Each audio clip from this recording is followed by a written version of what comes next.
Becky Royer, and I'm a consultant for the Indiana Hospital Association.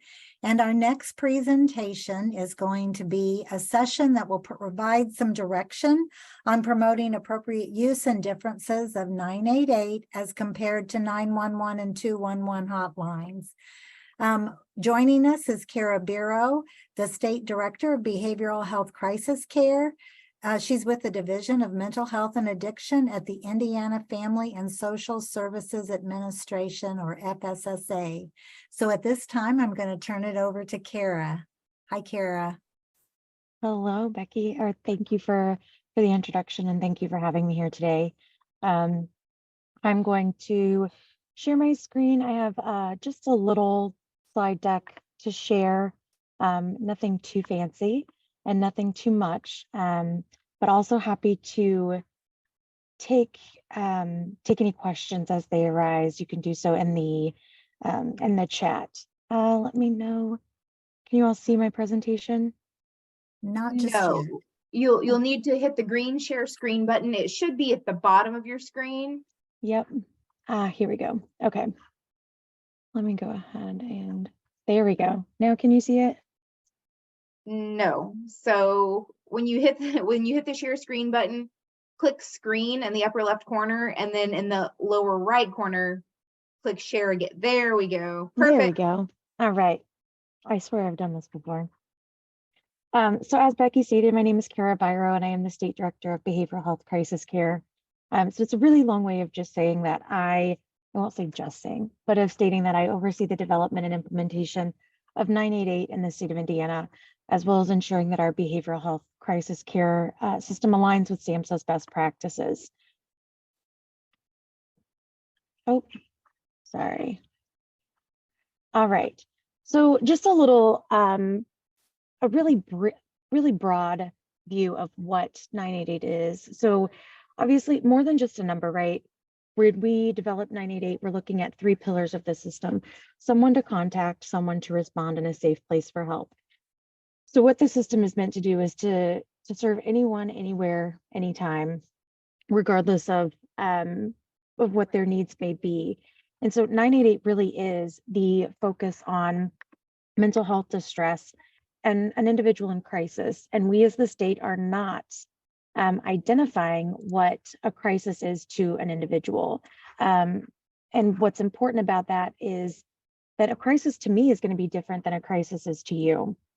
Now, the big question that of course comes up of when do we call 988? So as I stated, 988 really is about mental health related distress. So someone who has thoughts of suicide, mental health crisis, or substance use crisis. 988 is also a free service and is confidential, so it allows the individual to stay anonymous. Our average call time in the state of Indiana is about 16 to 20 minutes. And so studies show that when an individual reaches out to a crisis line, 80% of those calls can be resolved over that first interaction through the call. Of those that are not stabilized on that phone call and require mobile response, 70% of those individuals are able to remain stable in the community with mobile response supports. And then of those that are not stabilized through mobile response and require a safe place for help, such as a crisis receiving and stabilization service, 65% of those individuals are discharged into the community, with 85% remaining stable with community supports. And so this just shows that the system, when we're able to meet an individual where they're at, when we're able to allow them the autonomy to have a say in what their journey looks like for stabilization when it comes to mental health related distress, the likelihood of them remaining in their community where they are increases drastically. So our goal with 988 is to really focus on the least restrictive and the least costly supports for an individual that's experiencing a crisis, which will lead to a decreased use of emergency departments, inpatient, and individuals being placed in jail for stabilization due to a mental health crisis. And so with that, when we talk about the 911 and 211, again, 911, as we all know, is for public safety and life-threatening emergencies. There are times that with 988, if an individual is in imminent risk, we will need to reach out to law enforcement. or emergency services so that we can keep an individual safe. Our goal with 988 is to work with the individual, collaborate with them, and let them know what's happening, and that the goal is to ensure safety for the individual. With 988, we do not have geolocation, so we don't know where someone is. So it really is about building that relationship and collaborating with the individual and working together to find the best solution for them to stabilize where they're at. The other piece of our mobile crisis teams is that they're required by law in Indiana to include a certified peer. Studies show that in the moment of a crisis, a certified peer is the #1 trusted individual on the scene. Secondary is EMS staff. And so really by implementing peers in our system, our goal is to increase the chances of an individual stabilizing in the community and really being able to not have to experience things such as inpatient or jail. The third resource, of course, is 211. And so there's a lot of questions about what those two look like together. And so 211 is still a great resource for everyone to connect to help and community resources. So information about if an individual needs assistance with accessing mental health or substance use treatment, any assistance, education, other lifelines like the domestic violence or sexual assault lifelines, any family services, food, clothing, healthcare. Again, a confidential service and something that's available for individuals to reach out to receive access to resources that they may not know exist to help them get through whatever it is that they're experiencing. Again, 988 is really focusing on an individual who's in crisis at that moment. And again, that individual gets to choose what that crisis looks like. I'll go to the next slide here. So what I have here is just a really quick and simple slide for you. You can scan the QR code, make things a lot easier. And this will take you to our DMHA at 988 in Indiana website. Here you'll find FAQs and information about the system as we develop it. You can also sign up to receive updates through our newsletter. And there's also an email on there for general questions that can be reached to me, can be sent to me, and I can answer those about 988 or the system as a whole. And let's see, I think that's really it.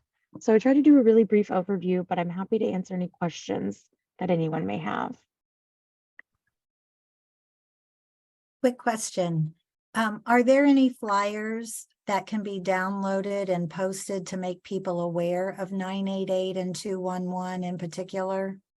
So as far as resources, on the Indiana website, there is a printable resource page or resource card that you can print out or have printed. And right now we're still working on our marketing campaign. So Indiana specific material will be coming in the near future. However, SAMHSA does have a variety of resources available on their website through the partner toolkit that can be printed off. And it's just really about the 988 system as a whole nationally.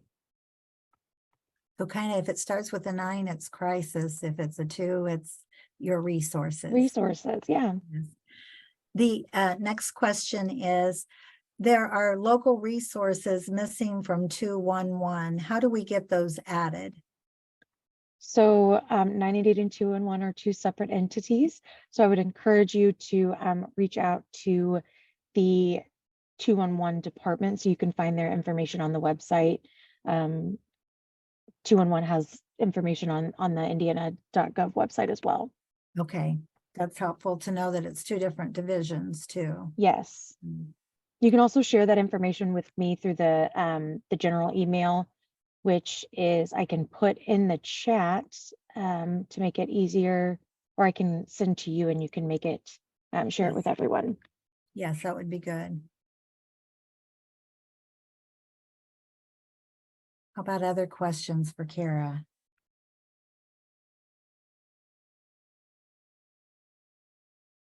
Kara, that was helpful so that we can get word out that the line is available and Yes. people can access it as needed. So really appreciate you sharing today. Thank you so Absolutely. much. And just a reminder that you can call 988 for yourself or for someone that you know. And again, the lifeline is anonymous, so you don't have to share any information that you don't want to. Our goal really is to connect with an individual, help them stabilize in the moment of crisis, and connect them to resources that are needed for them. Okay, great, great. And she has shared that email link in chat, so please pick that up and reach out. Okay, well, thank you again.